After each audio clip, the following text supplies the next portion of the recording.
वालिद मोहतरम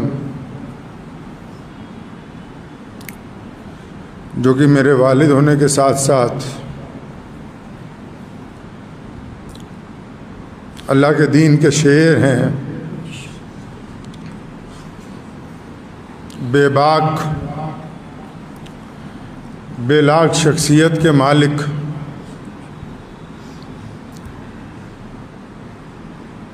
और इश्क़ रसूल और इस्लाम में पूरी ताकत के साथ चलने के साथ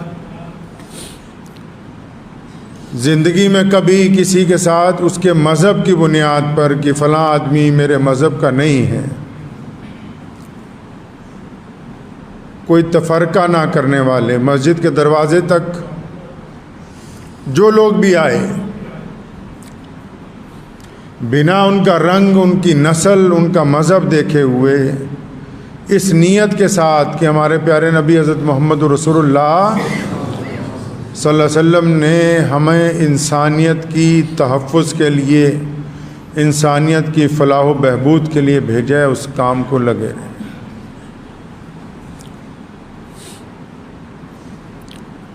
दुनिया में इंसान बहुत होते हैं, आते हैं चले जाते हैं, लेकिन कुछ लोग ज़िंदगी ऐसे गुजारते हैं कि उनके जिस्म, उनकी हड्डियों और उनके खून से कौमें तामीर होती हैं, उनके लबो लहजे से लोगों में ईमान जिंदा होता है। जब बड़े बड़े लोग हुकूमतों के आगे झुक जाते हैं, वो उस दौर में हुकूमतों से टकरा के ये बताते हैं कि हमने कलमा ला इलाहा इल्लल्लाह मुहम्मदुर रसूलुल्लाह पढ़ा है। जब ये कहने वाले लोग कि अल्लाह के अलावा हम किसी से नहीं डरते और वो डर जाते हैं, ऐसे दौर में ये अल्लाह के शेर जो हैं जब गरजते हैं तो कुफर के ऊपर हैबत तारी हो जाती है।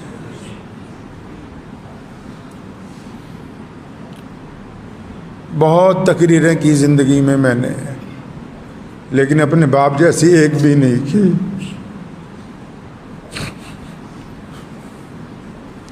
मैं अक्सर कहा करता था, अबू जी थोड़ा रुक के बोलें,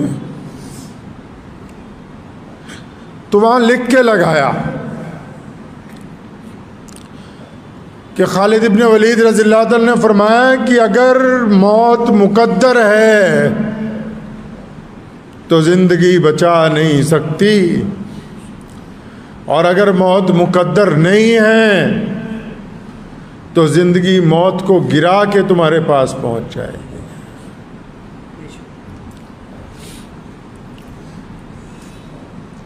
पिछले चंद सालों में जब अच्छे अच्छे लोग खामोश हो गए, बड़े बड़े चैनलों ने उनके ख़िलाफ़ खबरें चलाई कि देखो पंजाब का शाही इमाम, तो मैंने कहा कि ये आपने जो गुफ्तगू की है, फरमाया ये रसूलुल्लाह का हुक्म है कि सच बोलो, हक के ऊपर कायम रहो। गरीब की मदद के लिए अगर अमीर की नाराज़गी लेनी हो तो लो, मजलूम की मदद के लिए अगर किसी चौधरी के साथ टकराना हो तो टकराओ। दीन इस्लाम के तहफ़्फ़ुज़ के लिए हमें कहा करते थे कि इस्लाम और मुसलमानों के तहफ़्फ़ुज़ के लिए कभी ये नहीं सोचना कि फ़लाँ अफसर नाराज़ हो जाएगा, फ़लाँ हुकूमत नाराज़ हो जाएगी। कहेंगे जब तक अल्लाह पे यकीन रख के अपनी कौम के लिए खड़े रहोगे, दुनिया की कोई ताकत तुम्हें गिराने वाली नहीं है। रात हम लोग साथ थे जब उनका इंतकाल हुआ, बहुत देर कलमा शरीफ का विर्द करते रहे, दुरूशी पढ़ते रहे। होश आती थी तो मेरी वालिदा वो कहते थे वज़ू कराओ नमाज पढ़ लें। सबक दिया अपने साथियों को, अपने बच्चों को, अपने ख़ानदान के लोगों को कि नमाज के साथ ताकत हासिल करनी है। 25 दिन पहले चेन्नई गए हम अब्बू जान को लेके, वहाँ लीवर का ऑपरेशन था। तो डॉक्टर जब करने लगा तो उसने कहा कि आपको थोड़ा सा बेहोशी का इंजेक्शन दिया है, लेकिन आपको पता लगेगा कि हो क्या रहा है, तो आप क्या तकलीफ़ बर्दाश्त करेंगे? तो मैं जब गया मुझे कहने लगे, मैं डॉक्टर को कहा कि तुम अपना काम करो, मैं दुरूद शरीफ पढ़ रहा हूँ। मौत तो मुकर्रर है, लेकिन ऐसे लोग कम होते हैं कि जिनका नाम लेके लाखों लोगों का काम बन जाए। जो करोड़पति लोगों के घर ही ना गए हों कभी और गरीब की झोंपड़ी में बार बार जाते हैं। मुझे याद है अभी पिछले साल की बात है, अबू जान यहाँ बैठे हुए थे, कोई साहब आए बेंगलोर से, यहाँ किसी शादी में आए थे, बहुत रईस आदमी थे। तो अब्बू से मिलने के बाद जब वापस जाने लगे फिर लौट के आए, बाप बेटा बैठ गए। कहने लगे हज़रत मैं ये चाहता हूँ कि आप, आपके बच्चे, आपकी बीवी हमारी तरफ से उम्रे पे जाएं।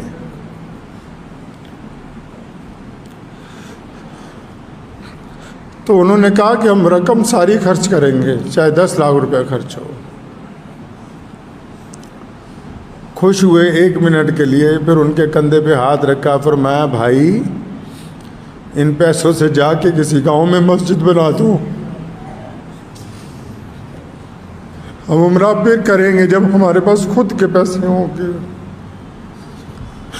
ये तमीज़ सिखाई हमें। बड़े बड़े आप लोगों को देखो हर साल उम्रे पे जाते हैं, मैं किसी की बुराई नहीं कर रहा, बहुत सारे ऐसे लोग जाते हैं जिनके पास कुछ नहीं है।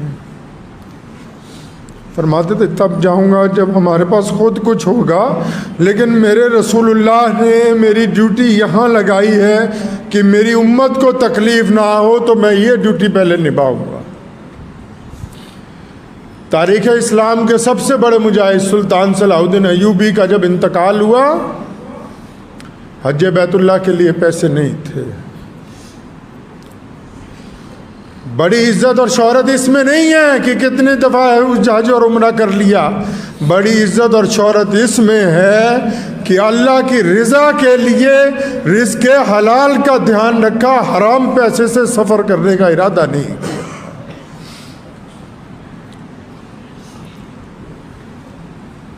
मुझे एहसास है कि वो मेरे वालिद का नहीं इंतकाल हुआ, पूरे पंजाब के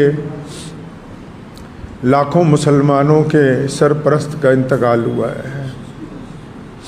अभी की बात है, 2-4 दिन पहले किसी शहर में कोई पंगा छोटा सा पड़ा मुसलमानों का, मुझे कहा जा वहाँ जाके अच्छी तरह जो फ़िरका परस्त हैं उनका रगड़ा लगा के आ।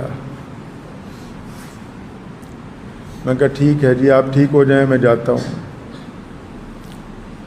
और ईमान अल्लाह ने ऐसा अता फरमाया, 2-4 बातें आपको इसलिए बता रहा हूँ कि सारी ज़िंदगी जिस आदमी ने आपकी खिदमत की है,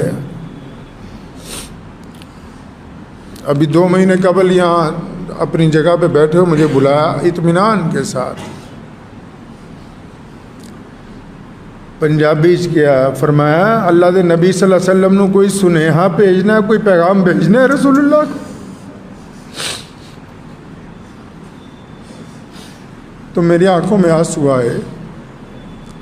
फरमाया मैं जा रहा हूँ और मरने के बाद रसूलुल्लाह की ज़ियारत होनी है, कोई पैगाम भेजना तो बताओ, मैं जाके कह दूंगा जो ज़रूरत है तुम्हारी।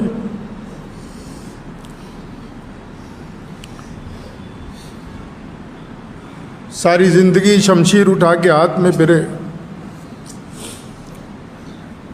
उस दिन चचा मोहतरम को कहने लगे मेरा इंतकाल हो जाए तो साथ में रखना। बेबाक थे ना, कभी कोई वज़ीर आज़म आया तो बिठा लिया उसको, कि मैं दुआ कर रहा हूँ तेरे लिए तो मुसलमान हो जा। कभी कोई चौधरी आके अकड़ गया, कोई बड़े से बड़ा अफसर अकड़ गया, उससे टकरा गए कि नहीं तुम गलत कहते हो। तो ऐसी बेबाकी फिर कही। इंतकाल से 25 दिन पहले मुझे बिठाया, फरमाया तेनू पता मेरा हिसाब नहीं होना। फरमाया तुझे पता मेरा हिसाब नहीं होगा। रोने लगे। फरमाया अबू जी क्यों नहीं होगा? कहने लगे मैं 10 साल का था, मेरे बाप ने मुझे इन मस्जिदों को खुलवाने के लिए लगा दिया। मैं 10 साल की उम्र से अल्लाह के रास्ते में लड़ रहा हूँ और मेरा ही अगर हिसाब होगा तो फिर क्या हो सकता है? पर मैंने ऐसे ही जाना है। मुझे लगा कि मेरा बाप सिर्फ हुकूमत में बड़े बड़े लोगों से नहीं टकराता, इसको अपने अल्लाह और उसके रसूल से मोहब्बत इतनी है, ये उन फरिश्तों को भी खातिर में नहीं लाता जो रास्ते में आने के मुंतज़िर हैं अभी। पर मैं 10 साल का था। मेरे बाप ने कहा कोट मोहल्ले की मस्जिद में अजान दे, लोग पत्थर मारते थे। फिर ड्यूटी लगा दी कि सूफिया बाग की मस्जिद में 5 वक्त नमाज पढ़नी है। कोई था ही नहीं नमाज पढ़ने वाला। जब जाना लोगों ने ईंटें पत्थर मारनी कि कम से कम ये छोड़ जाए मस्जिद को।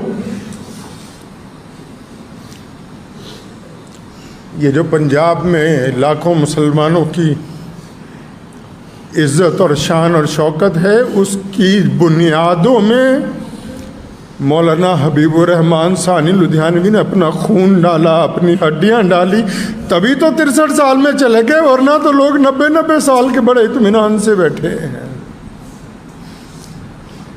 मुझे एक साहब ने पूछा रात,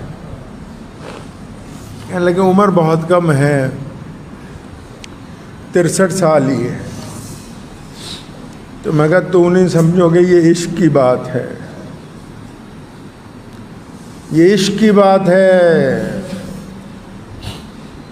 हमने कभी अपने बाप को सुन्नत के अलावा कोई काम करते हुए नहीं देखा। 63वां साल आया, कहने लगे मैं जा रहा हूँ। क्यों जा रहे हैं आप अब्बू जी? कि मेरे रसूल 63 साल में चले गए तो हमें भी 63 में जाना। ये इश्क की बात है, ये डॉक्टरों की बात नहीं है, ये तबीबों की बात नहीं है। इश्क को इश्क वाले समझ सकते हैं, जिन्होंने इश्क किया ही नहीं उनको क्या पता इश्क क्या होता है।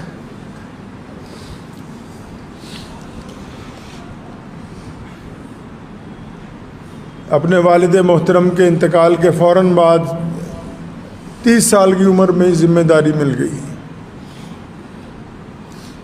लोग देखते थे, लोग समझते थे बहुत लंबी उम्र के हैं, लेकिन इस तरह इस खुश उसलूबी के साथ ज़िंदगी गुजारी कि हमें भी सिखाया। लाखों लोग आते हैं, हज़ारों लोग पैसे ले लेके कि हज़रत इतने पैसे ले लो, फला अफसर को बस एक फ़ोन करना है काम हो जाएगा। फरमाया हराम का पैसा मैं अपनी औलाद के हलक से नीचे नहीं उतारूँ। दौलत का क्या है? दौलत कभी भी कमाई जा सकती है, इज़्ज़त नहीं कमा सकते। और इज़्ज़त भी कौन सी? जो अल्लाह और उसके रसूल सल्लल्लाहु अलैहि वसल्लम वाली,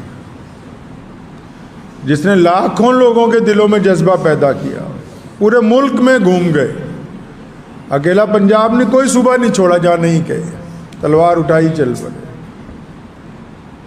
ये किस लिए जा रहे हैं? फरमाया मैं चाहता हूँ ये कम से कम इनका ज़मीर ज़िंदा रहे, ज़मीर ना मुर्दा। मुल्क की बात आई, कोई दिन कोई साल ऐसा नहीं गुजरा जिस दिन 15 अगस्त को झंडा ना लहराया हो। लेकिन मुल्क में अगर किसी ने अक़लियतों के साथ गुंडा करने की कोशिश की हो तो कोई दिन भी ऐसा नहीं गुजरा कि उन गुंडों का जवाब ना दिया।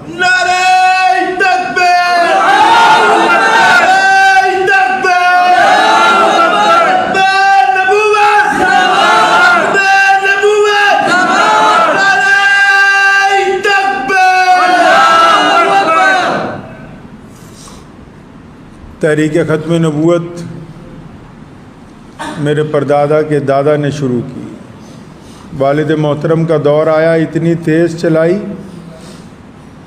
कि दुश्मन कहने लगा कि मौका मिल जाए तो सबसे पहले इन्हें ख़त्म किया जाए, ताकि इस बंदे ने हमारी सारी तहरीक तबाह कर दी।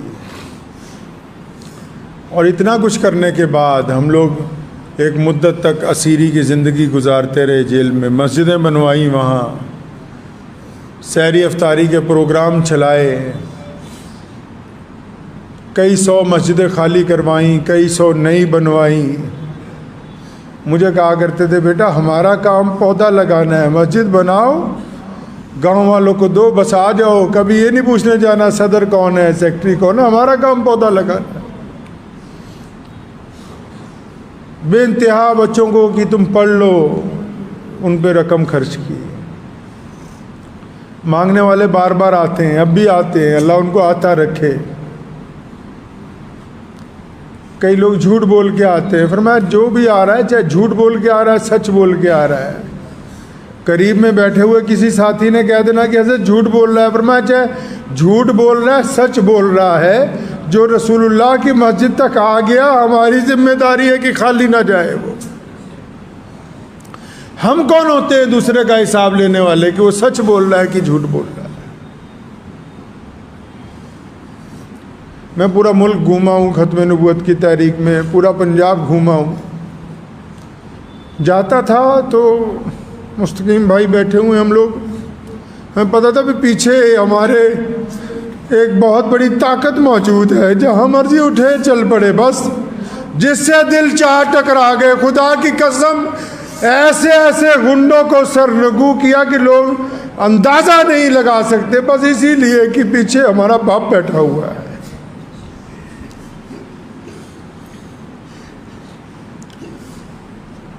हमें पता है कि जाने वाले वापस नहीं आते।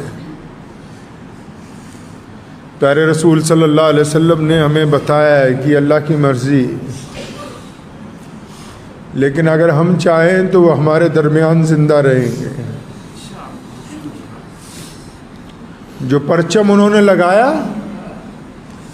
अगर इसको हम ज़िंदगी के आखिरी सांस तक कायम रखें तो वो हमारे दरमियान है।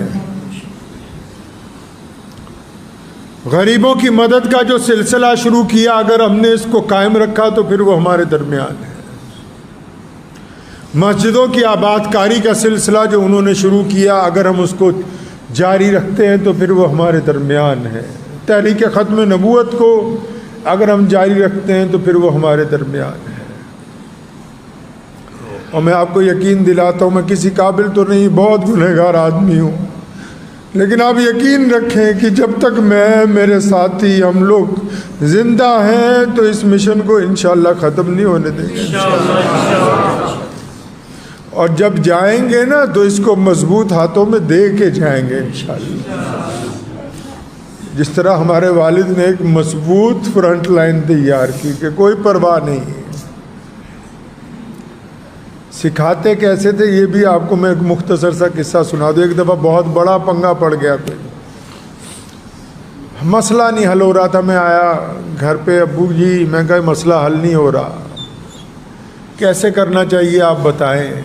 2 लफ्ज़ों में, पुरानी बात बता रहा हूँ आपको, 2 लफ्ज़ों में कहने लगे ऐसा है, जो मेरे मरने के बाद करना था वैसे करो। मतलब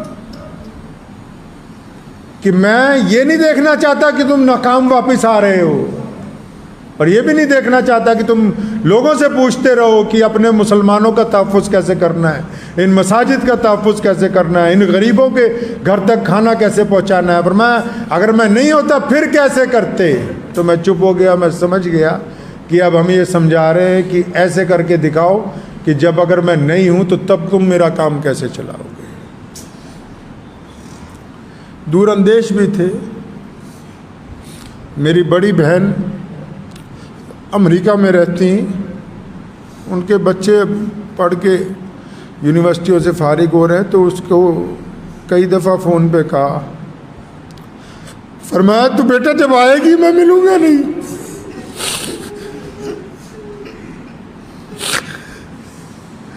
तो ये इस साल भी फिर, तो अभी जब ज़्यादा बीमार हुए तो उनका फ़ोन रोज़ आता है मेरी हमशीरा का। तो मैंने कहा बाजी आप जल्दी आए, आपसे अबू मिलना चाहते हैं। तो उसने 7 तारीख की सीट बुक कराई। सुनिए बड़ों के लफ्ज़ कैसे होते हैं।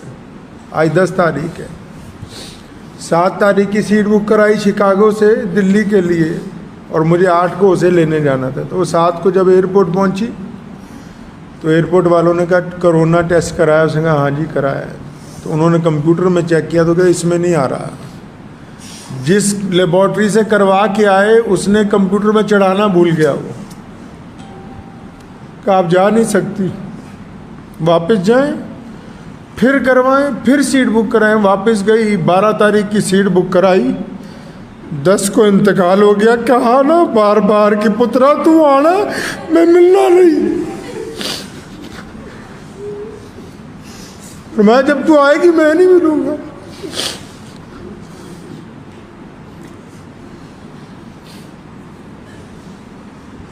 अक्सर हमें समझाते रहते थे कि जब कोई मांगने वाला आ जाए डांटना नहीं उसको। पर मैं वो अल्लाह से मांगने आ रहा है, हमें तो अल्लाह ने वैसे ही बीच में फंसा रखा है, ऐसे दे रखी है कि जाओ जाके उनसे ले लो। बाज़ औक़ात हम नहीं होते थे, कहीं सफ़र पे चले गए, कोई गरीब मुसलमान आ गया, कोई काम पड़ गया तो खुद ही उठा के सीधा ही थानेदार को फ़ोन करते हैं। बाद अफसरान परेशान हो जाते, भाई शाही इमाम साहब का सीधा फ़ोन आया, क्या बात हो गई।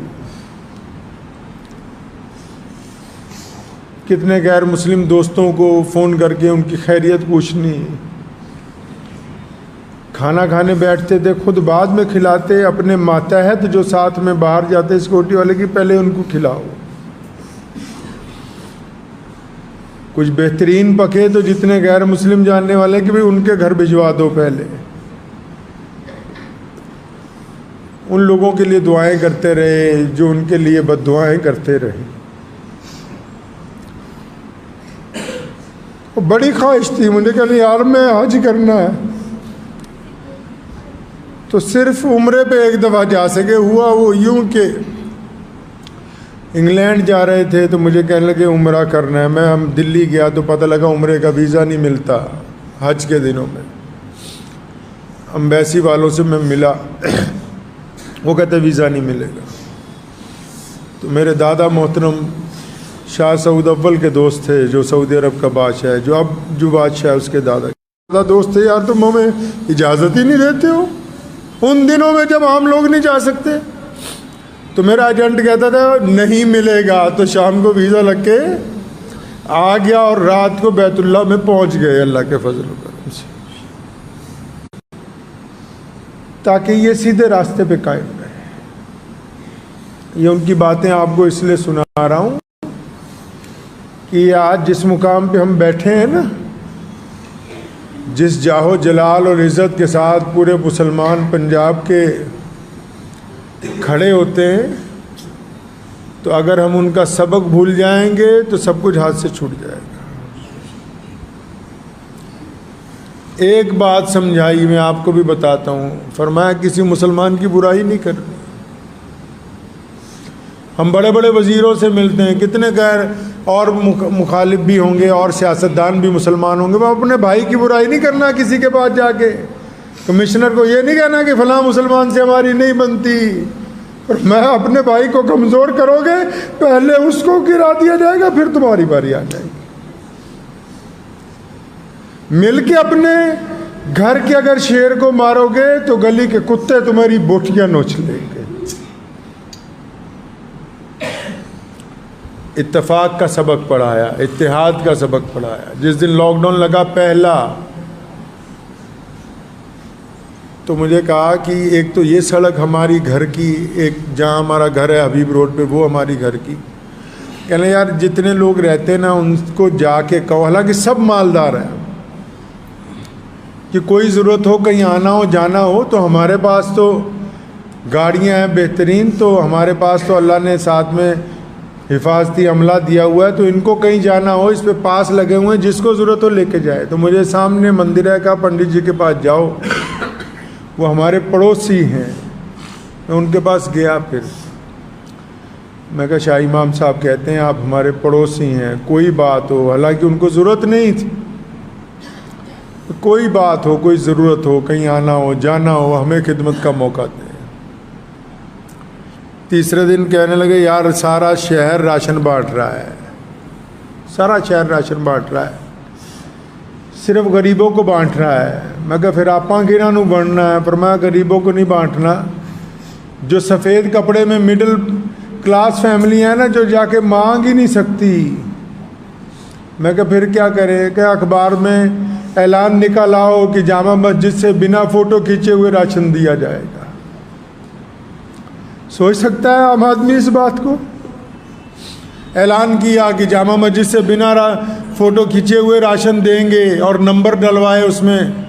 आप पूछ लें यहाँ जितने लोग हैं, रोज़ाना हज़ारों फ़ोन आते थे, 4 लड़के बिठाए लिस्ट बनाते, सारी दिन राशन पैक होता, रात को 9 बजे बांटना शुरू होता। और क्या कहा बांटने वालों को कि खबरदार जिसके यहाँ देने जा रहे हो उसकी बेइज्जती ना हो जाए, पड़ोसी को ना पता लग जाए कि इसने हमसे मदद ली है, उसकी तस्वीर ना खिंच जाए कि मेरे रसूल ने कहा कि इंसानों की इज्जत करनी है, हम इज्जत बांटने आए, बेइज्जती करने नहीं आए। और फिर सिर्फ मुसलमान ही नहीं, हर मज़हब के लोगों ने राब्ता किया 3 महीने तक, और 3 महीने तक लगे ही रहे सुबह शाम। ये दर्स किसने दिया है? ये इश्क की बातें हैं। उनको रसूलुल्लाह सल्लल्लाहु अलैहि वसल्लम से इश्क की इंतहा थी, इश्क की इंतहा थी। तो मैं आपको बस आज के दिन यही कहना चाहता हूँ कि हम जैसे कैसे हैं, टूटे फूटे हैं, आपकी खिदमत में हाजिर। आप जब बुलाएंगे, हमने आपसे वोट नहीं मांगनी कभी, ना पहले मांगी, ना मंत्री बनना है, ना हुकूमत में कोई ओहदा चाहिए। बहुत सारे लोग हमारे साथ रहते हैं, उनको पता है कि बार बार ठुकराए हैं पैर से अपने कि नहीं चाहिए। बस दुआ कीजिए कि अल्लाह ताला दीन की इस खिदमत को हमारी नस्लों में बाकी रखे, और अल्लाह ताला उस वक्त तक हमें कायम रखे जब तक इसको अगली नस्ल में मुंतकिल ना कर दे, और अपने वालिद मोहतरम के मिशन को कायम और दायम रखें। और मैं भी आपको यकीन दिलाता हूँ कि इंशाअल्लाह कुछ हो जाए मिल्लत इस्लामिया के लिए, गरीबों के लिए, मुस्तहिक लोगों के लिए। जिस तरह शेर इस्लाम मौलाना हबीबुर रहमान सानी लुधियानवी काम करते आए, हम उसी तरह तो नहीं कर सकते, लेकिन उनकी नकल करते हैं। और अगर किसी भाई को कांटा भी चुभ गया तो हस्बे रिवायत रात के अंधेरे में उठ के उसके घर तक पहुंचेंगे। कुछ हो सकता है, लेकिन ये जो परचम लगा हुआ है इसको सरनगू नहीं होने देंगे इंशाअल्लाह।